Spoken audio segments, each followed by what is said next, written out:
Jirtu kabajamtoota daawwattoota OBN kanneen bakka adda addaa teessanii OBN daawwachaa jirtan nageenyi keenya kabajaaf jaalalaa bakka jirtanitti isin aaga'u. Kun qophii ardaa marii OBN stuudiyoo keenya muummee magaalaa Adaamaatti argamutti weerara hoomaa waannisaa gammoojjii Oromiyaa iddoowwan tokko tokkotti mul'achaa jiru sababa godhachuudhaan qophii ardaa marii keenya irraa isinii qopheessine. Qophii ardaa marii keenya irratti keessummoota dhimmi isaan ilaallatu stuudiyoo keenyatti affeerannee waliin mari'achuudhaaf deemna. Keessummootni nuti stuudiyoo keenyatti affeeranne obbo Indaalkaachoo Tafarii hoogganaa itti aanaa biiroo qonnaa fi qabeenya uumamaa Oromiyaati.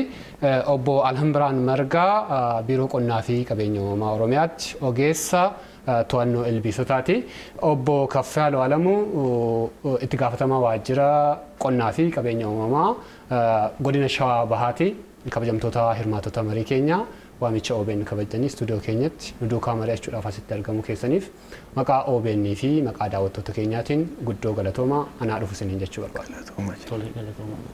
Egaa akkuma jalqaba irratti kaasuudhaaf yaale Oromiyaa iddoowwan tokko tokkotti weerarri hoomaa waannisaa mul'ateeti kan inni jiru. Bara darbees wantummaan akkanaa Oromiyaa keessattii fi akkuma biyyaattis akkuma gaanfa Afrikaattis weerarri hoomaa waannisaa kun mul'ateeti kan inni jiru. Ka'umsuma marii keenyaatiif akka nuuf ta'u obbo Indaalkaachoo isin irraati jalqabuuti. Ka'umsi weerara hoomaa waannisaa kun maali waan jedhu kanarraa marii keenyaa jalqabna. Tole galatooma. Egaa hoomaan waannisaa akkuma beekamu internationally transboundary pest yookiin immoo biyyootuma addunyaa keessa jiran ilbiisota qaxxaamuramu keessatti ramadama. Kana jechuun maal jechuudha? Hoomaan waannisaa kun rakkoo godina tokko keessa qofatti uumamee godina sana keessatti hafu miti. Rakkoo aanaa tokko keessatti uumamee aanaa sanatti hafu miti. Rakkoo biyya tokko keessatti uumamee biyya sana keessatti hafu miti jechuudha. Biyya irraa gara biyyaatti qaxxaamura. Akkasumas immoo ardii Afrikaa keessa keessumattuu gara baha Afrikaatti immoo rakkoo guddaaf isa olaanaadha. Hin bal'ata jechuudha. Egaa gara biyya keenyaas yoo ilaalle ka'umsi isaa qabatamaadhaanis kan mul'ataa jiruu fi qorannoo adda addaatiinis kan bira ga'ame biyya Yemen akkasumas biyya Somaaliyaarra gara keenya gala. Sababni inni gara keenya galuu fi waan gurguddaa lama jechuudha. Tokko haala qilleensaa duukaadha kan inni socho'u. Qilleensi achii ka'u gara biyya keenyaatti yommuu qilleensa sana hordofee dhufa. Lammaffaa haala mijataa barbaada.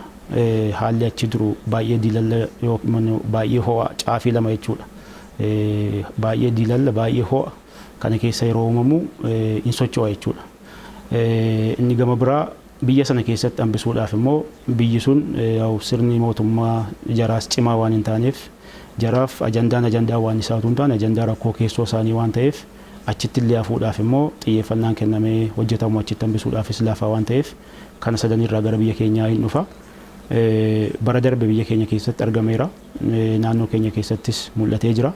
Hirmaannaa uummataatiin tumsa mootummaatiin dhiibbaa hamaa utuun geggeessin qolachuun danda'amee jira. Bara darbe kan ture bakka tokko tokkotti ofirra dabarsuu ture.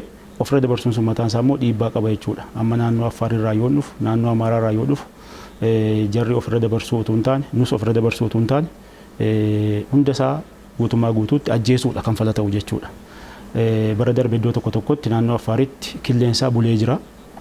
Qilleensaa kun kan bulamu biyyoo keessaa adda kan godhus kana ilbiisa kana waan ta'eef inni biyyoo keessaa sun yeroo eegee hin ka'a. Lammaffaa Yemen irraas Somaaliyaa irraas dabalataan haalli inni itti dhufee hin jira. Kanaaf ji'oota lamman kana guutummaa biyya keenyaa keessatti keessattuu naannolee 5 seenee jira. Naannoo keenyas godinaalee 3 amma Harargee Bahaas, Harargee Lixaas, Shawaa Bahaas seenee jira jechuudha. Kanaaf baay'ee haala dhufaatii si'a olaalle amalli isaa mataan isaa muuvimentiidhaaf baay'ee gareedhaan yookiin immoo girrisaadhaan deema. Population isaa baay'inni isaa tokkoon ishee gara killee 160 buufti isheen ol baay'isaa deemti. Kanaaf amaluma isaa addaa inni qaburraa ka'ee waan kana to'achuun baay'ee ulfaataadha. Haa ta'uti garuu xiyyeeffannaa mootummaa fi uummanni kenneen barreen gaddaa dandamachuu dandeenyeerra. Bara kanas immoo hojiiwwan hojjetamaa jiran jiru waan ta'eef akkaataa kanaan kan itti adeemaa jirudha jechuudha. Akka ogeessa biiroo qonnaaf qabeenya uumamaa Oromiyaatti weerara hoomaa waannisaa bara darbee fi isa bara kanaa maaltu walitti hidhaa waan jedhu kana gabaabsaatiin haa kaasame. Haa ta'u akkuma jedhame egaa ilbiisota weerartuu jechuun iddoo tokkooti iddoo tokkotti yeroo gabaabaa keessatti tamsaanii miidhaa guddaa warroottan geessisan keessaa hawaasni gammoojjii isaan tokkodha jechaadha. Hawaasni gammoojjii gosa kuruphisaa keessatti warroota ramadaman warra anteenaan isaanii gaggabaabaa jechuudha. Akkuma jedhame ka'umsi isaa naannoo Yemen biyya Arabaatii kaasee naannoo Affaar Keeniyaa biyyoota naannoo Somaalee kana qabateetu gara biyya keenyaatti seene. Erga seeneetii as egaa deemsi isaa sa'aatii tokkotti hanga kiiloomeetira 150 ol deemuu danda'a. Baay'ee biyya tokkotti qaxxaamuree miidhaa guddaa geessisuu danda'a jechaadha. Kanaaf as erga galee egaa waggaa darbeedha kan addana galee yeroo jalqabaaf miidhaan inni geessisee midhaan erga gaheetu ture kan dhufe. Ispeeshaalii naannoo Harargeetti Bishingaa irratti miidhaa xiqqaa geessisu malee barana dhagaa ani hoomaansaa akka biyyaatti babal'atee haala qilleensa hordofee gara kaaba Itoophiyaatti darbees immoo sababa gara Keeniyaatti karaa Booranaas karaa adda addaa seenuudhaan miidhaa adda addaa geessisaa tureera jechuudha. Galatooma dhiibbaan bara darbe ture sun sadarkaa maaliirra ture? Akkamittis dandamatame waan jedhu sana sunaa kaaftanii? Haa ta'u dhiibbaan waggaa darbe akkuma jenne egaa erga midhaan bishaatee gaheetu ture kan dhufe. Midhaan bishaatee waan ta'eef amma ta'e jala baheera. Waggaa kana garuu midhaan dhufaatiinsaa asuma bahee deebi'ee asuma irratti naannoo Ashawaan jirutti hanqaaqee bal'atee baay'atee dhufeetu intini jechaarra jira. Biyya keessattis biyya alaattis karaa adda addaatti baay'atee uumaan kun kan seenaarra jiru.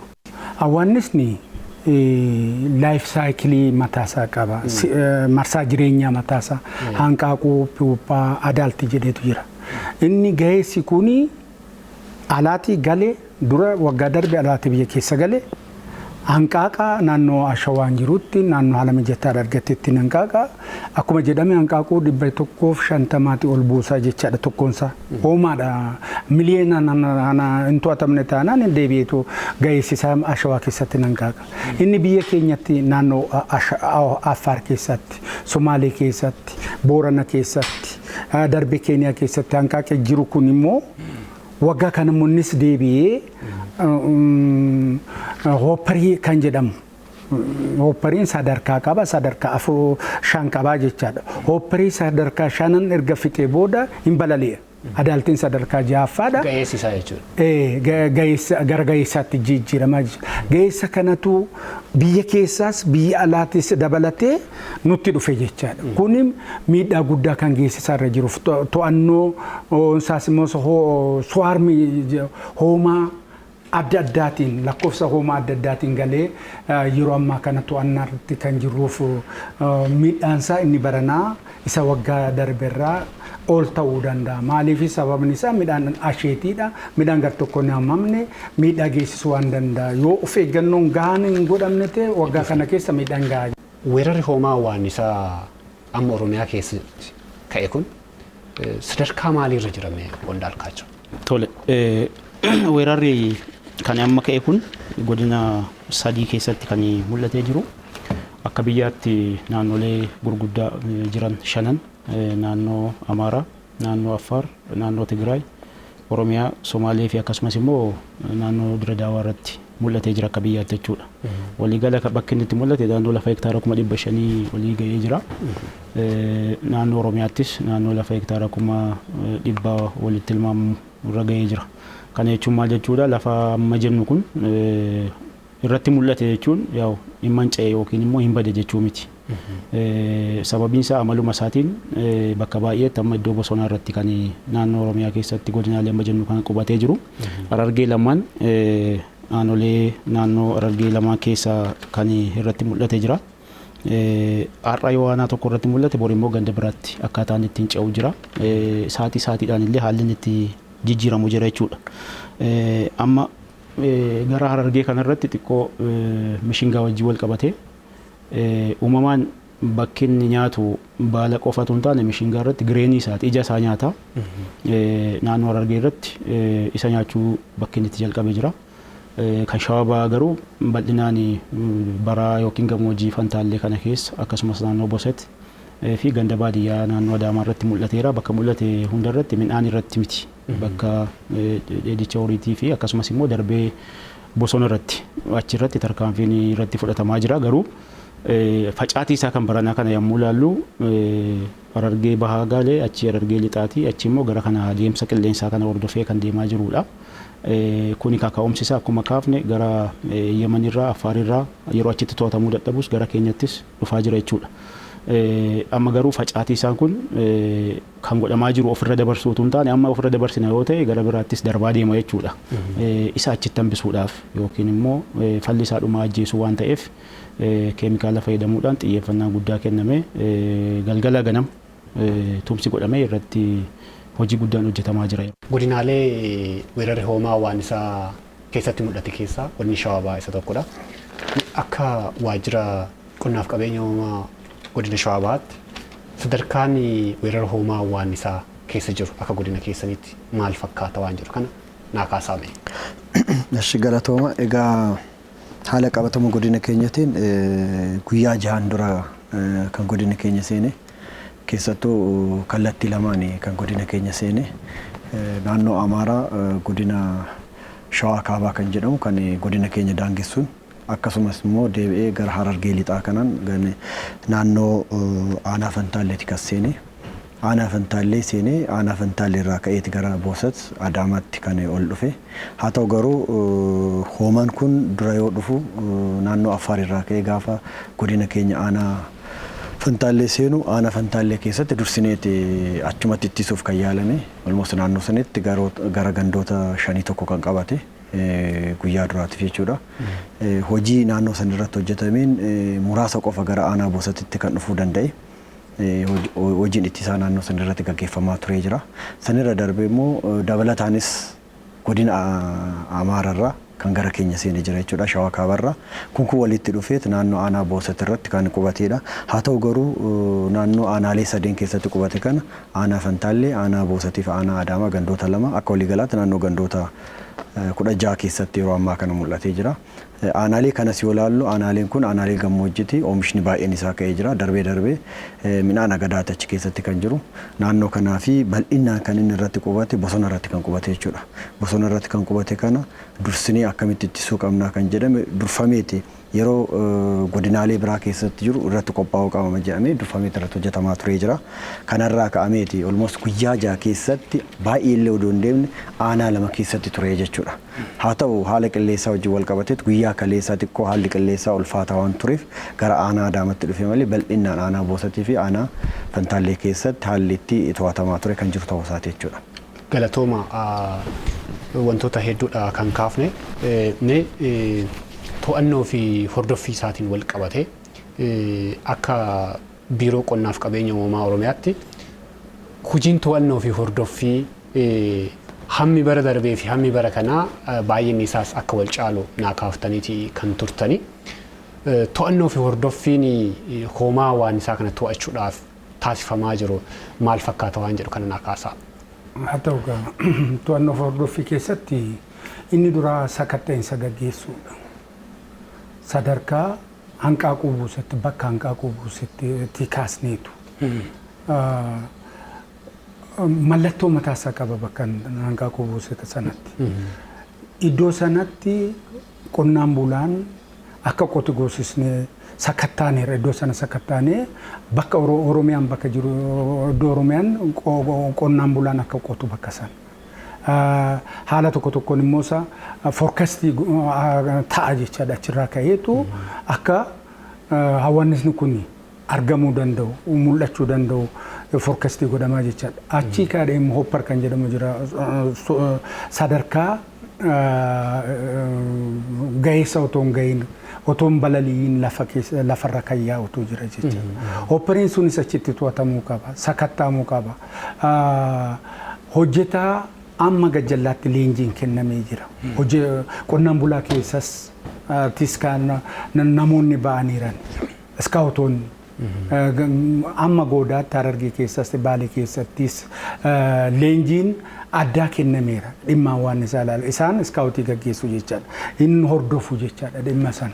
Achi booda hoppariin sun mul'ate taanaan keemikaalaatiin hin to'atama jechaadha. Achirratti keemikaalaatiinis to'anneerra jechaadha iddoo bakka tokko tokkotti. Wanti kun to'annoo fi hordoffiin kun waanuma bara darbee irraa calqabee hanga ammaatti itti fufee moo waan bara darbee ta'ee darbedha? Waan bara darbee irraa hanga ammaatti gaggeessaa jiru. Leenjiin addaa waggaa kanadha kan kenname iskaawutoota leenjisnee fillee akka filatamu taanee ganda tokko aanaa tokko keessaa ispeeshaalii hawaasni bakka jiru aanaan tokko qonnaan bulaa 10 hojjetaa misoomaa hojjetaa aanaa leenjiin hin kennamu. Achi booda hawaasni iddoo informationii kennu battalumatti akka to'atamu taasisama.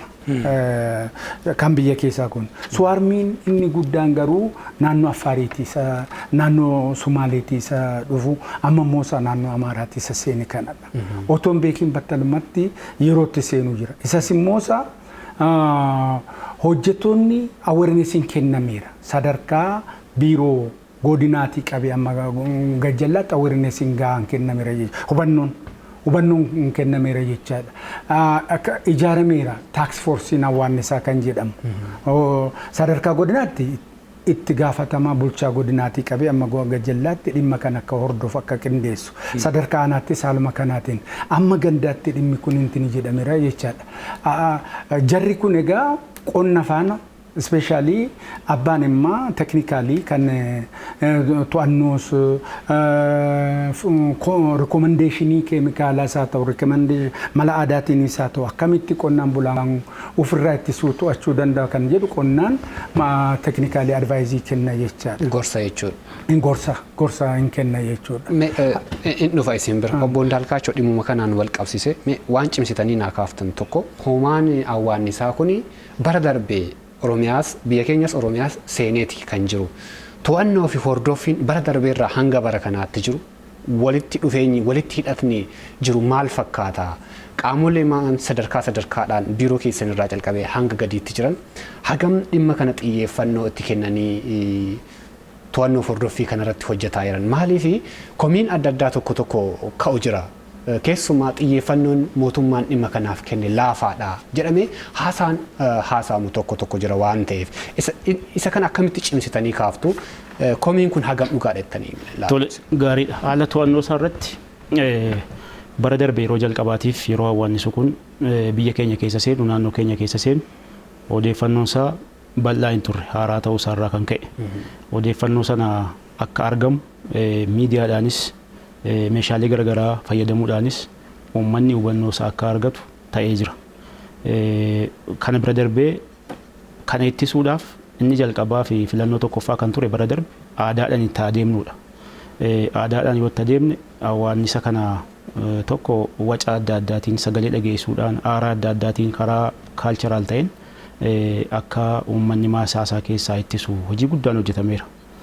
Xiyyeeffannaa olaanaa waan kennameef bara darbes oomisha irratti bal'aa dhiibbaan geessifne uummata dafanii hubachiifne mootummaan koomaandii poostii gubbaarraa ka'ee amma gandaatti hoogganu ijaaruudhaan loojistikii ramaduudhaan hojii guddaan hojjetame. Muuxannoo achirraa argameen baranas waggaa guutuu hojiin kan hojjetamaa ture jechuudha. Kanaaf amma mootummaan xiyyeeffannaan kennine kan jedhamu soba jechuudha. Namni kana akkas jedhu yookiin immoo sooshaal miidiyaa adda addaa irratti akkas kan deemu yoo jiraate sirriitti wanti hubatamuun irra jiraatu akkan jalqaba sila kaase rakkoo godina tokko keessatti rakkoo Oromiyaa keessatti rakkoo biyya keenyaa Itoophiyaa keessatti uumame miti. Daangaa biraarraa dhufe daangaa biraarraa kan dhufe kana biyya biraarraa kan dhufe kana ittisuudhaaf garuu mootummaan amma yoonaatti maal hojjetee kan jedhamu ilaalamuu qaba jechuudha.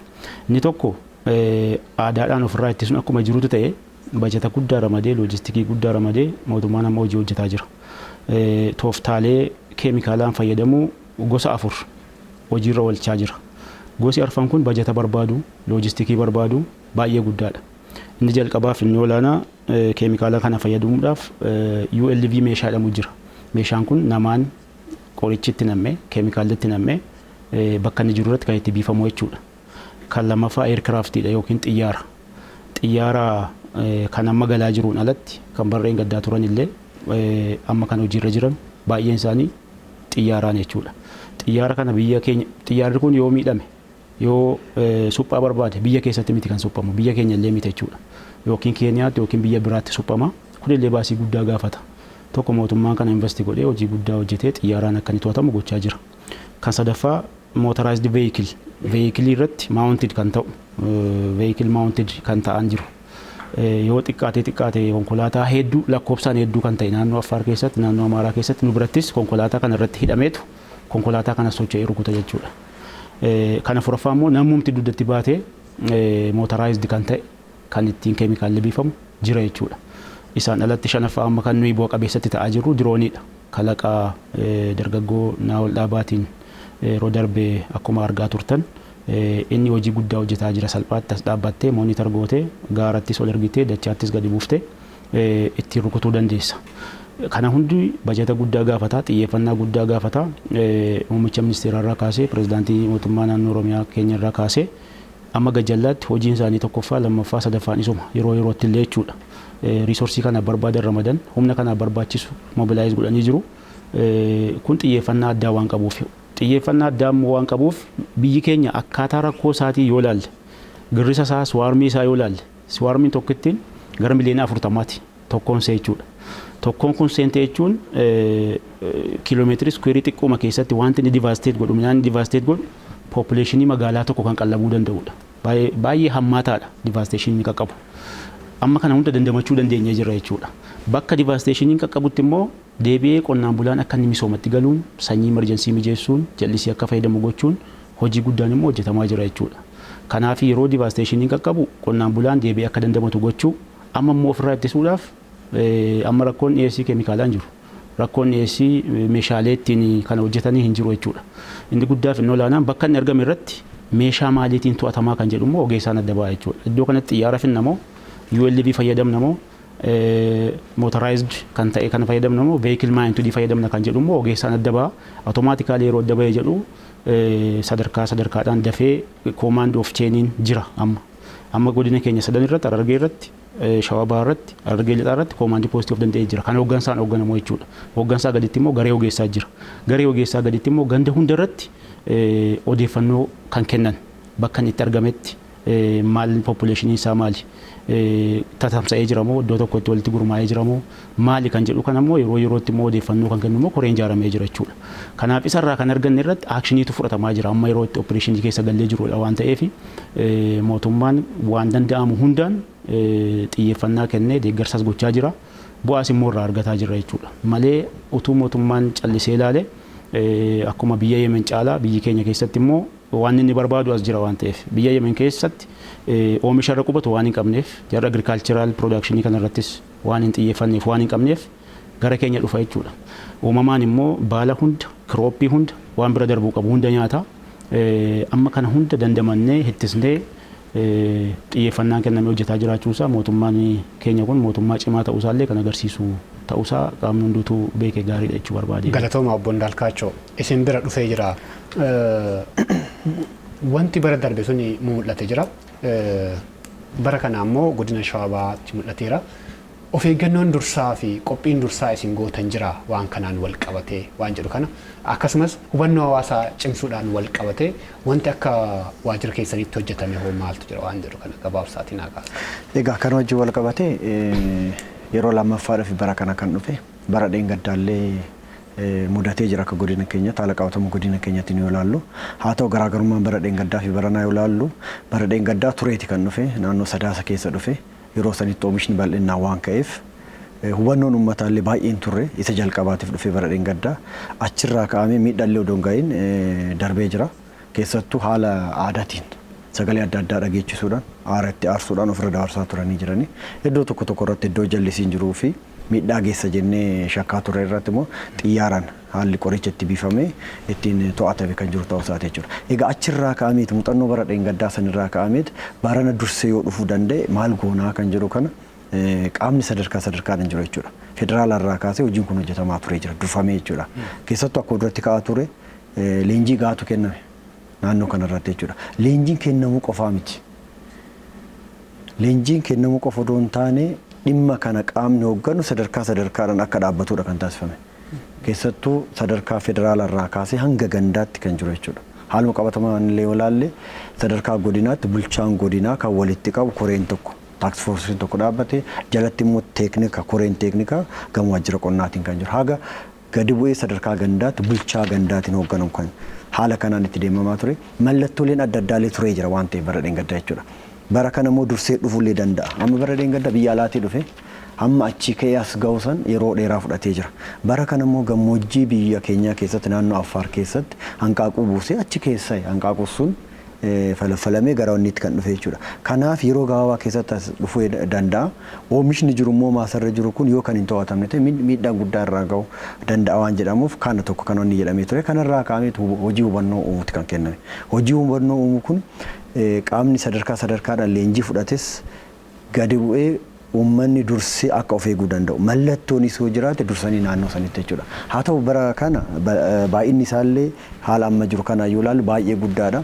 Akka bara dheengaddaa san ofirra dabarsuu odoo hin taane bakka jirutti yoo kan hin dhabamsiisne taate aanaa yookaan immoo godina itti aanu keessatti yookaan ganda itti aanu keessatti miidhaa guddaa geessisuu danda'a waan ta'eef naannoo sanitti akka ittisuu dandeenya kan jedhu kana durfameetu naannoo kanarratti hubannoon ga'aan uumamee jira. Qonnaan bulaan akkatti qophaa'u qonnaan bulaa qofa miti qaamni as keessatti illee nu deeggaruu danda'u akkamitti nu deeggaruu danda'a. Fakkeenyaaf akka haaluma qabatama godina keenyatti yoo ilaallu yeroo naannoo Affaarii fi godina Harargee lamaan keessa jiru odoo nu godina keenya seenni dursinee akkamitti ittisuu dandeenya qaama kamtu nu deeggaruu danda'a kan jedhu kana koree keenya dhaabne haalli iddoo aanaa keessatti mul'atan keessatti hambisuuf deemamaa turedha. Kanarraa ka'ee immoo hawaasni illee nu gargaaree jira. Dhugaa dubbachuuf naannoo aanaa boosatti irratti ilaaluu dandeenya. Jiraatan magaalaa odoo naaf hin bahee odoo oomisha irratti miidhaan ga'een gara bosonaatti akka inni deebi'e bosona keessatti immoo keemikaalaan ittisuu haalli danda'amu. Hubannoo uumame irraa ka'amee jechuudha. Kanaaf durfameet kan inni jedhame kan bara dheengaddaa sun ka'umsa fi muuxannoo nu ta'e bara kana immoo yeroo isaallee ilaallu olmoos naannoo gammoojjiiti malee naannoon badda daree kunii fi naannoon badda oomishni yeroo ammaa kana reef bilchaataa jira waan ta'eef. Waanuma tokko dabalee isin akka godina keessanitti kaasuu barbaada. Qabatamaatiin har'a godina keessatti dhiibbaan weerarri hawaannisaa geesse maaltu jira? Hagam cimaadha waan jedhu kana gabaabsaatii waanuma daqiiqaa tokko keessatti. Egaa kan hojii wal qabate bal'inaan aanaa lama keessatti kan mul'ate guyyaa kaleessatti aanaa Adaamaa keessa kan seene aanaa Fantaallee fi aanaa Boosat keessatti bal'inaan kan irratti qubate bosona keessa jechuudha. Bosona keessatti darbee immoo iddoo midhaan irraa oomishni ka'e irratti maasaa irratti haalli itti ga'ee jira. Haa ta'u garuu iddoo tokko irratti xaafii fi boqqoolloo bakka inni irratti qubatee dafee uummanni keessaa baasee jira. Miidhaan amma yeroo ammaa kanatti miidhaan hagana ga'e kan jedhamu kunis tokko lama jedhamee addaan bahee wannoonni jedhamu already koreen tokko dhaabbatee qorachaa jira. Haa ta'u yoo ilaallu haaluma qabatama aanaalee lamaaniitiin yoo ilaallu baay'ee isaa to'annee jirra jechuudha. Sadarkaa kanatti. Isin bira dhufeeti jira.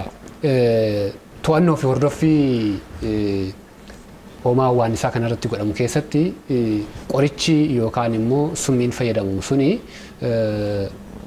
hoomaa hawaannisaa kana balleessuu dhabamsiisuu keessatti gahee guddaa akka qabuu fi dhala namaa irratti immoo dhiibbaa geessuu akka danda'u wanti himamu jira jechuudha.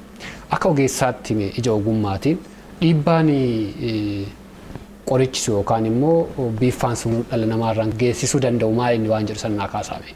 Haa ta'u akkuma beekamu egaa qorichi namumtuu fudhatu reetti isaa taanaan akka miidhu beekamaadha.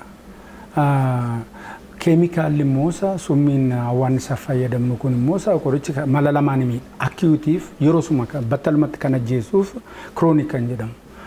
Qaama namaa keessa seenee faatii keessa yeroo dheeraaf kuusamee achi booda nama ajjeesuu danda'a jechaadha.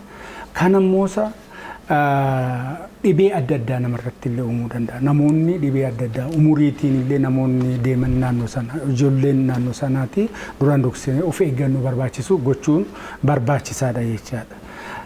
Of eeggannoo namni biifu godhu personal protective equipment kan jedhamu jira.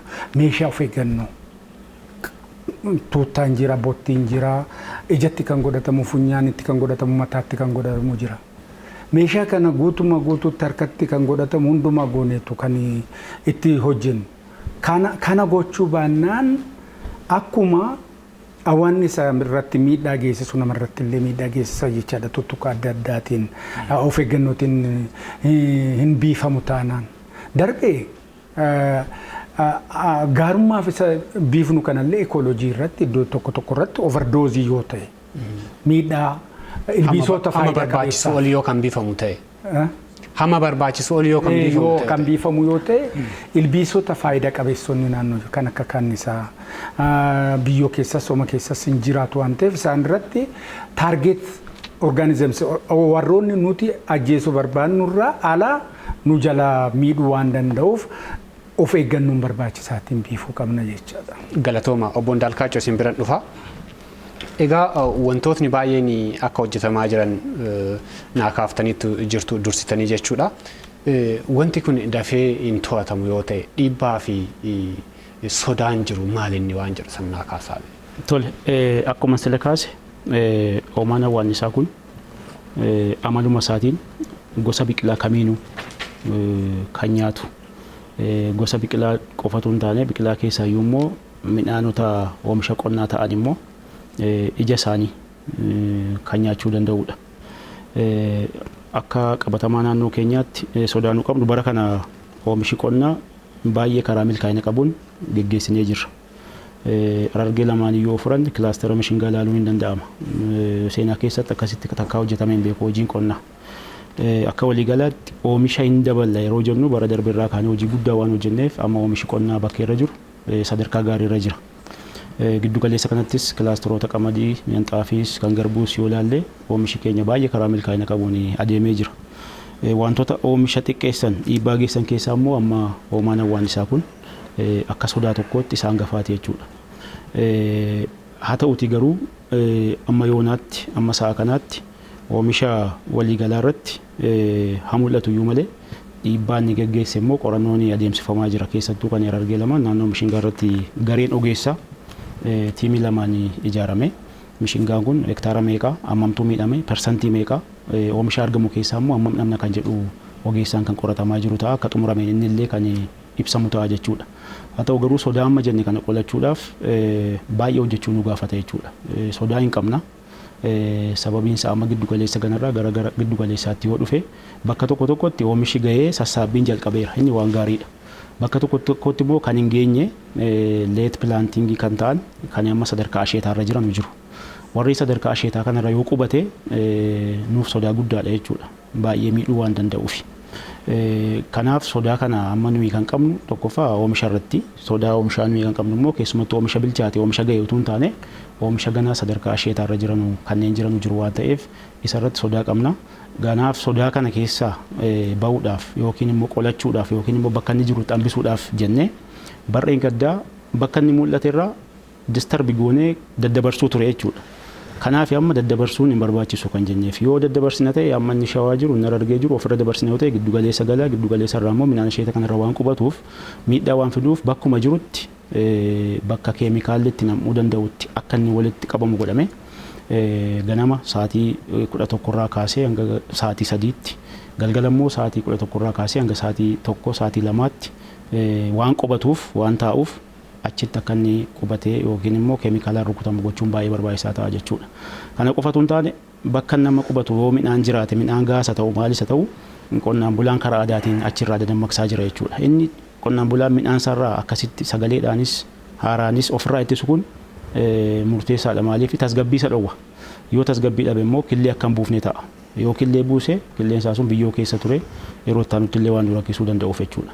Kanaaf amma midhaanota warra amma sadarkaa baalaa irra jiran asheetarra jiran kan yeroo muraasa booda midhaan kun hin ga'u garuu ji'a muraasa yookiin torban muraasa tafa ammanatti garuu kanarraa jabaannee ittisuun baay'ee murteessaadha sodaa kana keessaa bahuuf jechuudha. Kanaaf biiroo qonnaa irraa kaasee hoogganaa irraa kaasee yeroo ammaa kana sadarkaa aanaa sadarkaa godinaaf koree olaanaa ta'ame hojii guddaadha kan hojjetaa jiru. Koreen sadarkaan jiru kun immoo odeeffannoo wal jijjiiraa akkaataa inni ittiin hojjechaa jiru jira waan ta'eef sodaa kanallee akkaataa amma qabne kanaan hin dandamanna kan jedhu amantaa qabnallee jechuudha. Galatooma isinoo bira gaafii tokko kaasuu barbaada. Deemsa hoomaa awwaannisaa iddoo tokko gara iddoo tokko deemuu isaatiin wal qabate amma godina Shawaa Bahaa godina Harargee Lixaa fi Harargee Bahaa keessatti mul'ateera. Deemsi isaa maaliin murtaa'aa waan jedhu sana naa kaasame. Haa ta'u deemsi kun kan irratti murtaa'u haala qilleensaati. Gara akkaataa qilleensitti qilleensa uun darbee immoo nyaata barbaada. Haala gara nyaata argatu margadha midhaanidha gara midhaan argatudha. Amma godina Arfan keessatti mul'ate hawaasni kun. Hawaasni mul'ate kun gaheessadha. Kana booda naannoo ji'a muraasaaf turuu danda'a. Godina sadan kana qofaaf miti amma. Godinoota gara Arsii, Baalee fi godinoonni warra kaanis naannoo kana jiranii kana dura irratti mul'achaa ture Gujii Booranattis achi deemuudhaan qilleensa ilaallatee gara naannoo sanaattis deemuu waan danda'uuf of eeggannoo barbaachisaa ta'e gochuun irra jiraata. Haala qilleensaa ilaaleetu deema jechaadha. Darbees immoo gaheessi kun immoo yoo amma otoo to'atamiin irra darbame yookaan immoo murni muraasii deebi'ee gara shawaatti deebi'ee inni hanqaaqa jechaadha. Hanqaaqee deebi'ee hawaasni isaan biraatu uumama. Isa kanas immoo iskaawutoonni keenya yookaan immoo qaama gadiitii warroonni sakatta'anii yeroo yerootti sakatta'anii koordineetii yookaan immoo bakka isaa bakkatti hanqaaqeeru nu dabarsuutu irra jiraata. Haala sanaatiin egaa to'annoon amma jedhame ULVtiin motorized nav surface sprayer kaarmaawunti makiina irratti kan fe'amuun aayiroopilaaniitiin iddoo geenye information sana argannee to'achuu waan dandeenyuuf iddootti haala qilleensaatiin nyaata isaa ilaalchisee haala bokkaa ilaalchisee deemuu waan danda'uuf informationiin qaama itti dhiyoo jiru qaama qonnaaf darbuu qaba jechuudha. Guddaa galatooma marii keenya gara xumuraatti fiduun nurra jira waan ta'eef godina Shawaa Bahaa keessatti hoomaan hawaasnisaa kun mul'ateeti jira keessumaa aanaalee lamaa keessatti jechuudha. Uummatni maal gochuu qaba waan jedhu sana akka godina keessanitti uummatni aanaalee fi naannawa ollaasanii jiran maal gochuu akka qaban gabaabsaatiin haaqaasaatiin marii keenya xumurra. Egaa kan wajjin wal qabate haala teessumaatiin illee godinni keenya keessattuu naannolee baay'ee wajjinis wal daangeessa. Affaar wajjinis Amaaraa wajjin illee haalli wal daangeessutu jira. Darbees immoo godinaalee Oromiyaa amma waan isni kun keessa jiru keessattis isaan wajjinis wal daangeessanii kophaa keenya yookaan akka godinaatti to'annoo qofa odoo hin taane amma qindoominaan godinaaleen biraallee naannolee wajjin illee haalli amma itti dubbatamaa jiru jira. Waan kana asumatti dhaabuudhaaf wajjin hojjetamaa jiru jira.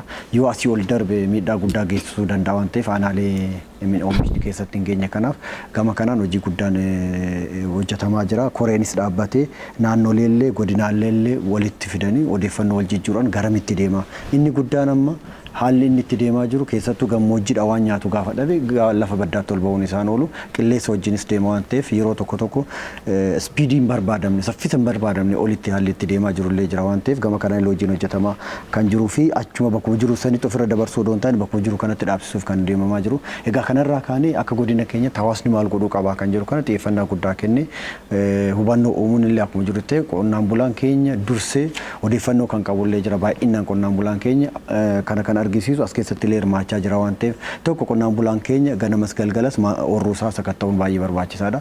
Keessattuu iddoo oomishni yeroo ammaa kana ga'ee haamamuu danda'u sadarkaa sanarra jira waan ta'eef oomisha jiru kana dafee kaasuu qaba. Oomisha ga'ee kana dafee haamee tuulaa isaa haala gaariidhaan gara qe'eetti fidatee tuullachuu qaba. Kanarrallee darbee gaafa dhiibee kan dhufu taate qonnaan bulaan bahee ofirrallee dabarsuu qabaadha. Inni guddaan ammoo hubannoo argatee qonnaan bulaan keenya bakka jirutti hundi isaatu dammaqee midhaan isaa irratti odoo miidhaan geessine ofirra dabarsu. Ofirra dabarsuu yoo jennu gara aanaa biraa yookaan immoo ganda biraa deemuu odoo hin taane haala aadaa ta'een illee aarallee itti aarsuudhaan gara bosonaatti akka inni deemu. Maaliif naannoo san irratti keemikaala illee to'achuun ni danda'ama waan ta'eef haala mijataallee kan qabnu bal'inaan bosonni jira aanaalee keessatti mul'ate kana oorruu isaa keessaa baasee qonnaan bulaan ganama galgala oorruu isaa keessatti argamuu qaba.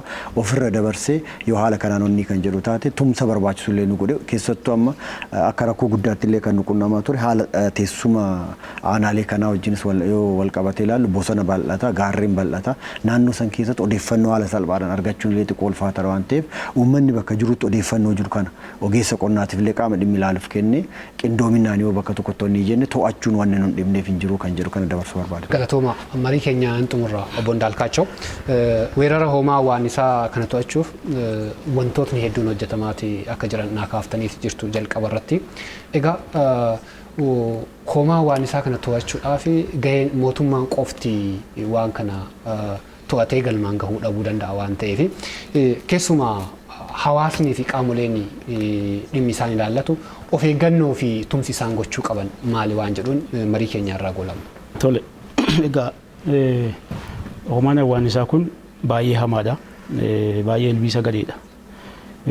Kana to'achuuf qolachuudhaaf waan nu barbaachisu inni jalqabaa odeeffannoodha.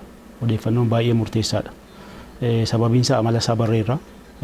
Miidhaan geessus barreerra. Hojii hojjetamaa jirus hin beekna. Kanaaf bakka argametti odeeffannoon baay'ee murteessaadha jechuudha. Sirni odeeffannoo keenya miidiyaadhaan akkasumas barreeffamoota adda addaatiin akkasumas immoo qaamaan koreewwan sadarkaan ijaaramanii jiran odeeffannoo sa'aatii wal jijjiiruun baay'ee barbaachisaadha. Sababiin isaa kiiloomeetira 150 sa'aatiitti eegga deeme yeroo gabaabaa gidduutti mul'achuu danda'a bakka amma hin jiru jedhamee yaadamu mataa isaa jechuudha. Kanaaf sirni odeeffannoo cimaa ta'e sirriitti jiraachuu qaba. Kan lammaffaa qindoomina. Qindoomina yommuu jennu Oromiyaa qofti to'ateef ilbiisa kana balleessuun taasisan danda'amu. Biyyi keenya Itoophiyaan tootaalii qulqulleessiteef ilbiisi kun hin badu jechuudha. Kanaaf qindoominni keenya eessaa jalqabaa naannoleen nu daangessan aanaaleen nutti aananu jiru. Fakkeenyaaf naannoo Amaaraa Ofaran, Minjaar, naannoo Affaaris naannoon kun naannolee keenya daangessu. Aanolee kana wajjin pilaatfoormii qabna, qindoomina qabna, sirna odeeffannoo wal jijjiirraa. Akkasuma sadarkaa gandaatti, sadarkaa aanaatti illee qindoominni akkasii yoo jiraateedha. Inni kun dhufee sadarkaa godinaatti, sadarkaa naannootti akkasuma biyyoonnis yoo waliin qindooman qofa kana xiyyeeffannaadhaan ofirraa dhabamsiisuu qolachuun kan danda'amu jechuudha. Kanaaf qindoominni as keessatti kan qaamoleen nageenyaa, mootummaan, hawaasi magaalaa kan baadiyyaa jiraatu hundi waliif tumsuu qaba jechuudha. Waan itti walii tumsuu qabu, wal tumsuu qaba, wal deeggaruu qaba. Kanaaf qindoominni baay'ee murteessaadha jechuudha. Kan sadaffaa hojii amma dura keenya jiru jal'isii irratti immoo xiyyeeffannaa guddaa kennuu qabna. Sababiin isaa sodaa sila qabnu kan hamma ta'e oomisha jala irra ta'e kan nuyi ittiin bakka buusuu dandeenyu immoo asuma pilaan B qabaachuu qabna jechuudha. Sanyii irratti, xaa'oo irratti, jal'isii irratti bara kana karoora guddaadha kan karoorsinee jirru waan ta'eef jal'isii irratti xiyyeeffachuu qabna. Kana furaffaa amma oomisha ga'e sassaabuu asirratti dogoggorri qabatamuu hin qabne oomisha ga'e sassaabuu yommuu jennu qonnaan bulaan keenya itoo hin gahin hawaannisa kana jalaa dhoksuuf jedhee dheedhii bakka inni sassaabu tokko jiraachuu hin qabu. Dirqama oomishii gahuu qaba. Harvesti gochuudhaaf oomisha hin geenye sassaabuun barbaachisaa miti. Oomisha ga'e qofa dafee yeroodhaan humna maatii hirmaachisee yoo roobi jiraates yoo hawaannisi jiraates kada lammaniif gaariidha. Oomisha ga'e yeroon sassaabuu waan ta'eef oomisha ga'e sassaabuu irratti xiyyeeffannaa kennuun baay'ee barbaachisaadha. Kan dhugaa sakattoon gaggeessamuu qaba yeroon jechuudha. Sakattoo gaggeessinee booddee immoo bakka argametti ofirra dabarsuu utuu hin taane ajjeesuun baay'ee murteessaadha jechuudha. Yoo ajjeesne malee ofirra dabarsuun haqee akka iddoo biraatti killee buusu ta'a. Killee buuseera taanaan amma hawaannisa ta'ee deebi'ee dhufa waan ta'eef bakka argametti ajjeesuudhaaf haala mijeessuun baay'ee murteessaadha. Dhimmoota kana hojiirra yoo oolchine qolachuus ofirraa ittisuufis hin dandeenya jedheetanii kan yaadu. Baay'ee galatooma marii bal'aadha kan gaggeessine. Marii keenya irraa keessatti waa hedduu kaafnee mari'anneetii kan jirru. Uummatni keenyas marii kanarraa waa hubatee xiyyeeffannoo itti kennuudhaan weerara hoomaa hawaannisaa kana akka ofirraa ittisu abdii qabna. Kabajamtoota hirmaattota marii keenya mariin weerara hoomaa hawaannisaa Oromiyaa iddoowwan tokkotti mul'atu bu'uura godhachuudhaan istuudiyoo keenya muummee magaalaa Adaamaatti argamutti keessummoota affeerannee isin biraan gahaa turre. Isaan gammaa hordoftan kana fakkaata ture. Kabajamtoota hirmaattota marii keenya as dhuftanii marii bal'aan faana taasisuu keessaniif maqaa OBN fi maqaa daawwattoota keenyaatiin guddaa galatoomaa isiniin jechuu barbaada. Galatooma. Kabajamtoota hordoftoota keenya isinis nu duuka buutanii marii kana hordofuu keessaniif guddaa galatooma. Marii kana qopheessuudhaan isin faana kan ture ogeeyyii kaameraa fi istuudiyoo faana ani Muhammad Nageessooti. Horaa bulaa.